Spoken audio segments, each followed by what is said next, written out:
something that we did on your show the most recent Monday is that we covered the cap allocation on how the 49ers have allocated their finances to their roster and how we felt they've done a really good job doing that. And we went through team by team in the NFC West and talked about how each of the other teams have done it. And our main conclusion was that when it comes to financially building a roster, the 49ers have actually done the best job in the NFC West. I mean, you got the Rams, where they're spending a lot of money on a quarterback who's not even on their team anymore and frankly wasn't very good for most of his tenure on that team. You've got the Seattle Seahawks, who to me, they weren't spending enough money on premium positions. They were spending money on individual players who were all great players, but they didn't have enough money invested in both their defensive line and their offensive line outside of Dwayne Brown. And then you had Arizona, who we drew the conclusion that financially they've actually built a solid roster. They weren't really overpaying anybody or anything, but we felt that the Niners were paying better players when you go down the list of the roster than the Arizona Cardinals. Yes. So Blake and I, after doing that, which we really enjoyed, by the way, that was an awesome idea on your part. We wanted to do the same thing, but we wanted to do it against the top two teams in the NFC, right? So Tampa Bay, I think both of us, all three of us probably look at as the best team in the NFC right now and one of the 2 or 3 favorites to win the Super Bowl today. No question. So I look at Tampa Bay's roster and I think it's excellent. So let's go through that right now with the same exercise. And Grant, if you're ready, I'll go to you first. Otherwise, I'll go to Blake. And let's compare how the Niners and the Buccaneers have basically allocated finances down their roster and see who's done a better job between these two teams. Well, right off the bat, what I noticed about the Bucs is their top two. First of all, they have no one making more than $16 million. That's it. The 15, 16 is right is where they're capped out at this year. And their top 2 highest paid players are wide receivers, Mike Evans, Chris Godwin. And they can do this because their quarterback, Tom Brady, is at 10.5. So that's pretty interesting right off the bat. Then you have guys on their line and Pierre-Paul, Ali Marpet, Ryan Jensen, fairly standard. Devin White, $8 million. That's a first-round pick. OJ Howard, that hurts. But yeah, I mean, it seems like the top of their salary structure is really good right off the bat. Agree. Blake?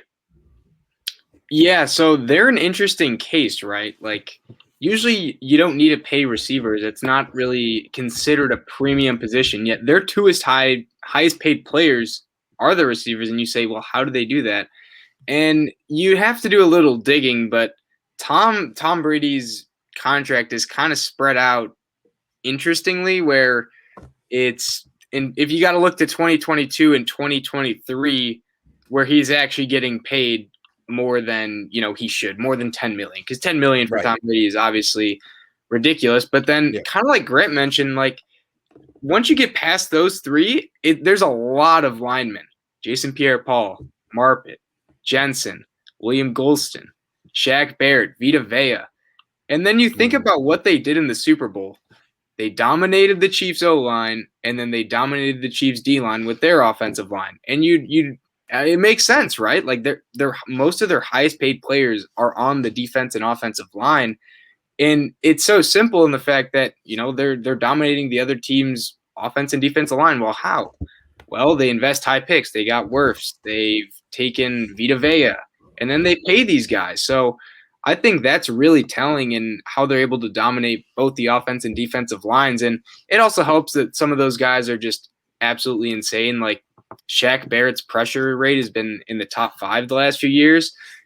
Tristan Wirfs came in and was one of the best tackles in the league. So those things help and all that. But, they're drafting linemen high and they're paying them to keep them around. Yep.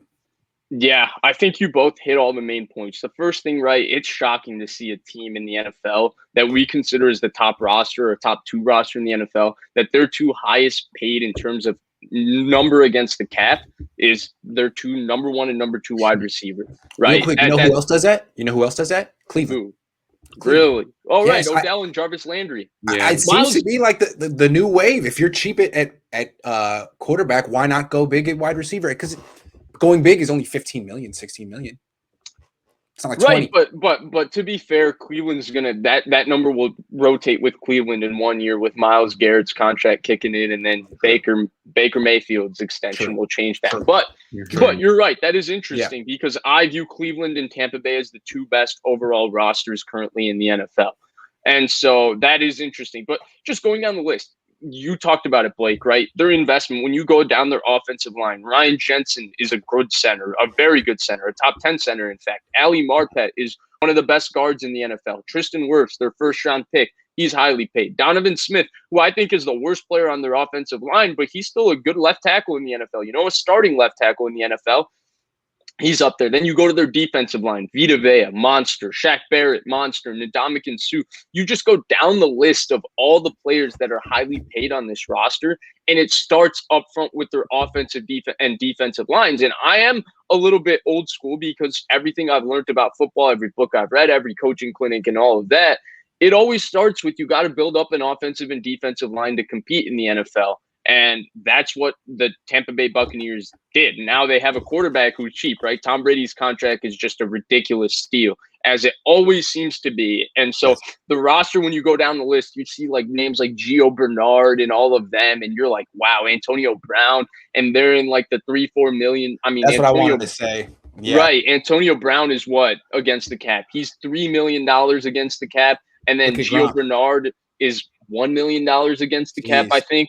That's all right. That's all just right. Those are just massive bargains. But Grant, here's what I was really impressed by when I look at Tampa Bay's, right? We'll get into comparing it to the 49ers right here in just a bit.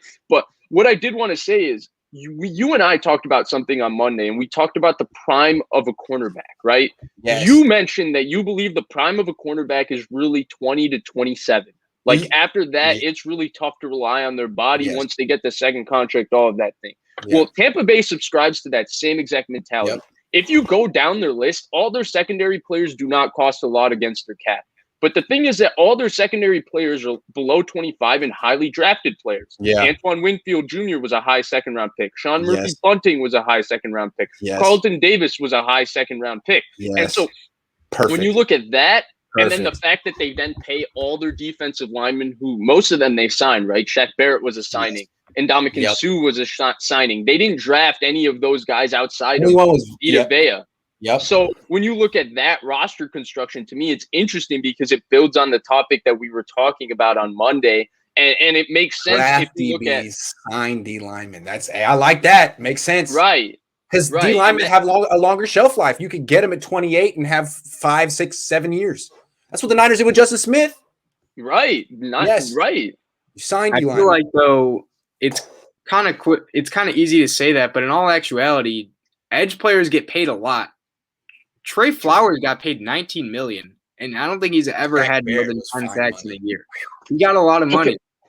But what I will say is that I do think we see more bargain edge rushing signings over time that build up to being great players. Like, do you remember when Seattle stole Cliff Averill and Michael Bennett in the same offseason?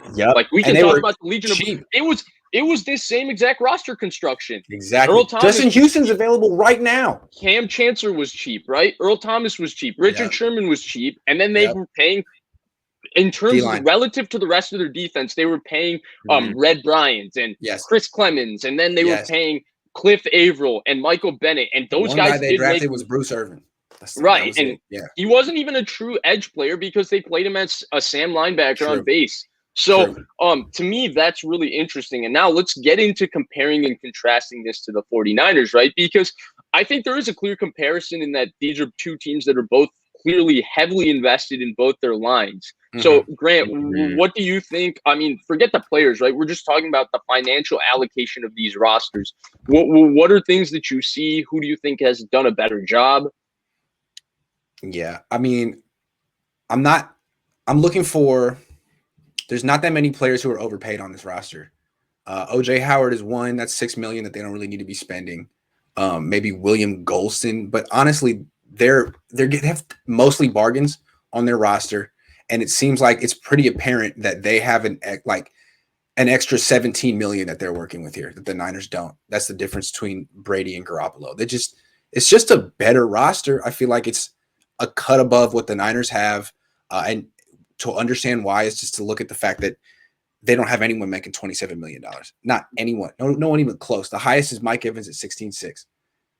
So that's a big advantage for this team.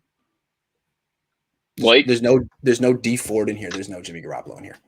Yeah, that's a good point. I keep saying this and keep looking like all these guys' cap hits just bump crazy next year. Like for Donovan Smith, for Levante David, Shaq Barrett. I think that's kind of the main key, and that they've backloaded a lot of their contracts, and that's why like this year it's just like Levante David for $3 million. Like that might be one of the best contracts in the whole league. Exactly. But then you see obviously bump next year. But what I'll say in compared to the Niners is that, yeah, the Niners are paying a lot of defensive linemen, Armstead, Bosa, Ford, but I feel like they're not maybe producing as much as the high-paid Buccaneers D linemen. Like Barrett, JPP. I'd rather have those as my edge than probably a combination of Bosa and Ford. Yeah. And Armstead's he's pretty solid, but I don't think he's anywhere close to as good as Vita Vea. True. It's just they have the right strategy, right? They're paying their offense and defense alignment a lot. Like going up with the offensive line for the Niners, Trent Williams, Laken Tomlinson, McGlinchey, they're highly paid, but they're simply just not as good as the Tampa Bay O linemen that are paid a lot. And I don't say that the Niners contracts are bad by any means. I think Williams getting like $10 million this year, like that's insane. It's just that's great. Yeah, the Buccaneers, they have Wirfs who's at a really high level and he's getting paid pennies, and then you have Jensen getting paid like what $10 million. I think he's maybe a little better than some of the interior guys on the Niners. So they both have a similar strategy. It's just the Buccaneers guys are just flat out better talent wise. But I think that's a compliment to the Niners, honestly, that they have the right strategy. They're allocating their money in the right places. Maybe it's just not paying off, and that'll happen. You know, it's football. You can't count on someone's health to always be what it should be. One thing real quick, the Antonio Brown at $3 million and Gronkowski at $3 million, only for Brady. That's the Brady.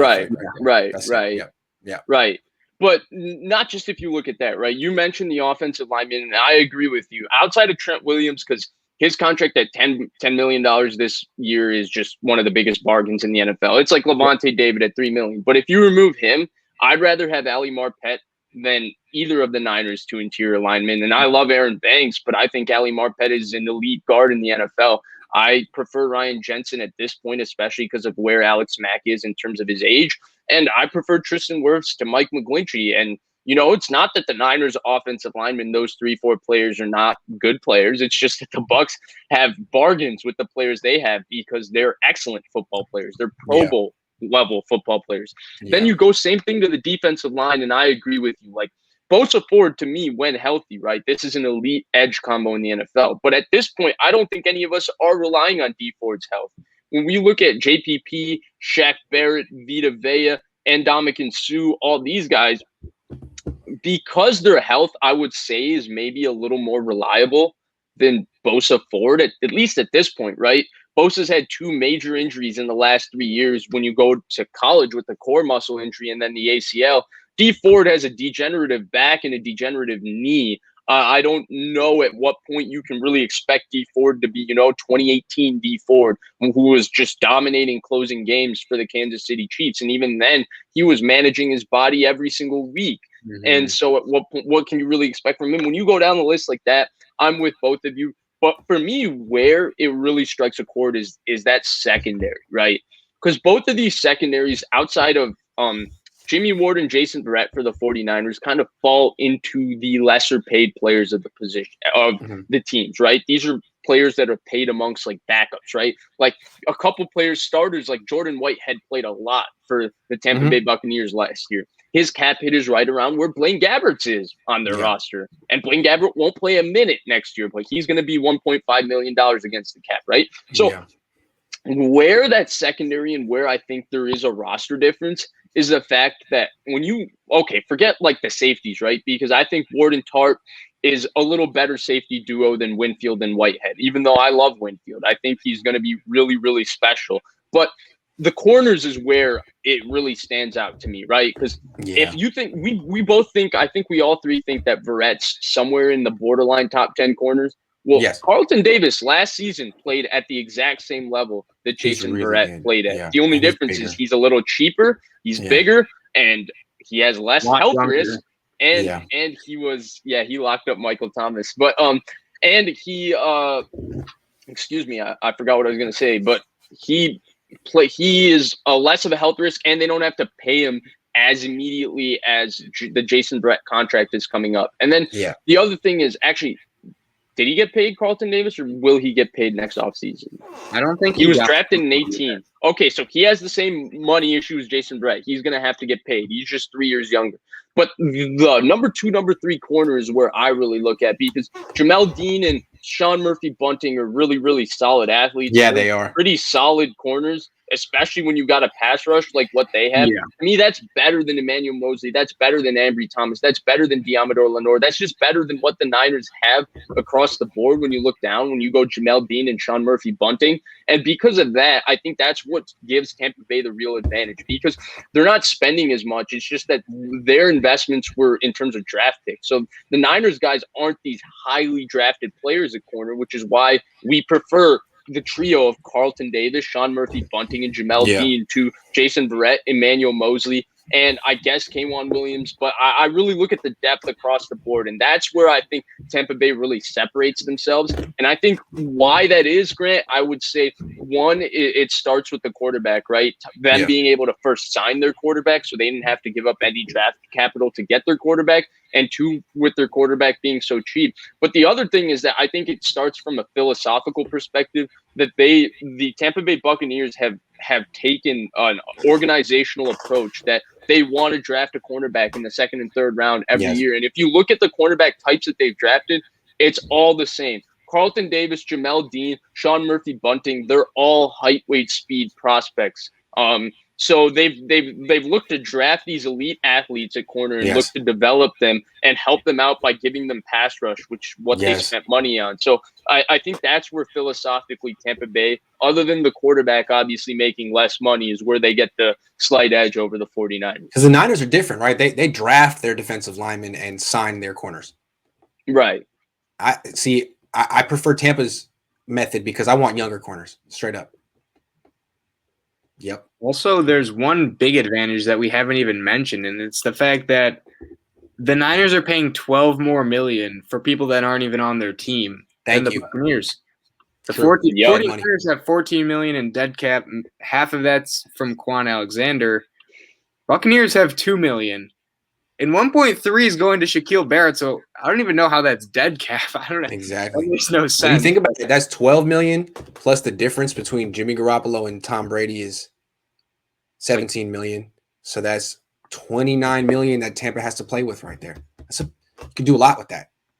And they have. There's not like they're wasting it on some stiff like D Ford or something like that. They have really good team.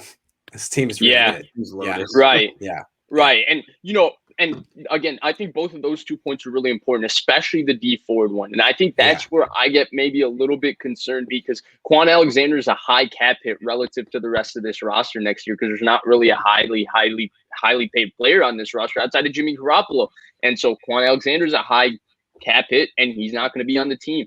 D Ford is still a high cap hit, and we don't know how much he's going to play. And so when you look at those 2 names and how the fact that they aren't key contributors, and then you go down Tampa's list outside of maybe William Golston, you can't really say there's anybody in Tampa's top 25 players that are being paid that aren't going to be key contributors next year. And is OJ Howard going to be a key contributor? That's the only question. I would say if they didn't have him, I really don't think there'd be a difference. He was injured for a lot of this year. Gronk and Cameron Brate were more than adequate. Exactly. Anything they give him, whatever. Okay. It's all right. So, this team is stacked. It seems to me that as long as Tom Brady plays like himself, this team is the team to beat. Right. And that to me is what it is. As long as Brady is playing like a top 10 to 11 quarterback in the NFL, the way they're financially structured and who they're paying in terms of their financially structured, they're going to be a tough team to beat next year as well. And I wonder if Brady's willingness to restructure and take a lower cap number and push things back is infectious to the rest of the team. Well, if Tom's going to do it, why can't I do it? You got guys like Levante David, Gronkowski, Antonio Brown, all with these really low cap numbers. Like maybe it's something Tom Brady not gets them to do, but they do because of him. It's like he sets the tone. If Aaron Rodgers is going to ask for $37 million, maybe everyone's going to want it. I don't know. Maybe Tom gets it though. Go ahead, He Blake. just gets it. I was gonna say, I feel like it's less about like Antonio Brown situation. I understand because there's like tons of lawsuits against him, but it's the Gronk coming for a bag of chips for pretty much nothing. It's the Giovanni Bernard who's off the Bengals, who has been a really solid running back too his whole career. Now he's gonna be the third running back because they got playoff Leonard Fournette for also very cheap. I feel like it's those guys, the guys that maybe they don't get talked about enough, but are like, if you have them for cheap, they're amazing role players. Like, what's the difference between someone like Leonard Fournette and like Jamal Williams? Well, Jamal Williams is, I think, a really good running back, but Fournette is too. Williams is also paid like 3 times as much. And I'd say they're of similar quality, but having someone like Fournette for that cheap is just like a steal. And it's not anything against Williams because, who would not take more money, right? It's just if you have the ability to take someone, 2 players of similar, skill level, and you take a Fournette who's way cheaper, it just benefits you that much more and allows you way more flexibility. And it just compounds on each other when multiple guys do that too. Yeah, I think I'm with both of you. I think it's just an intangible effect of Brady. Because I think I think it's hard. It's human nature to not be influenced by someone, first of all, who's had so much success. And second of all, they're so willing to make every single sacrifice to win. And when I think it's very hard to be the guy that asks for, the top of the market money when Tom Brady himself is asking for less money. I think his generosity and his willingness to constantly to do whatever it takes to win automatically just rubs off on everybody else, where when in a moment where you thought maybe you would be more selfish, now with Tom Brady, you're like, hey, well, screw it. I've had more fun doing this year than whatever. Let me sacrifice a couple $1 million. And, a couple $1 million is a ton of money, but I feel like he just has that sort of presence where you feel like as long as you're with Tom, it's okay to not have that couple $1 million. I've never seen a player see the big picture, a great player see the big picture better than him in any sport. I mean, it's like he runs the whole organization from the front office to the coaching staff. Like, he just brought this whole culture with him to Tampa. Bruce Arians doesn't even try to take credit. And Arians is a good coach, but he's just like, come on, it's freaking Tom Brady, man. I'm not competing with that. I think it's cool.